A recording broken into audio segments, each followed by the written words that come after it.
दोन्ही गटाचे वकील आता सेंट्रल हॉलमध्ये पोहोचलेले आहेत। ज्या ठिकाणी निकालाचं वाचन विधानसभा अध्यक्ष करतील त्या ठिकाणी आता दोन्ही गटांचे वकील सेंट्रल हॉलमध्ये पोहोचले। तर दोन्ही गटाचे वकील देखील आता विधान भवनामध्ये पोहोचायला सुरुवात झालेली आहे। खासदार राहुल शेवाळे हे देखील आता विधान भवनात दाखल झाले।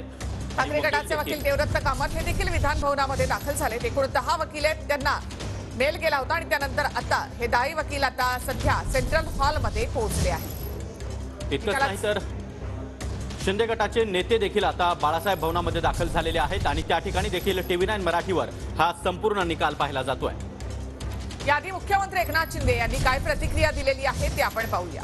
निकाल मेरिटवर आला पाहिजे आणि लोकशाहीमध्ये बहुमताला महत्व आहे। बहुमत आमच्याकडे आहे, अधिकृत शिवसेना आमच्याकडे आहे, अधिकृत धनुष्यबाण आमच्याकडे आहे। त्यामुळे अध्यक्षांकडून अपेक्षा आहे की मेरिट प्रमाणे त्यांनी निकाल द्यावा आणि तीच आम्हाला अपेक्षा आहे।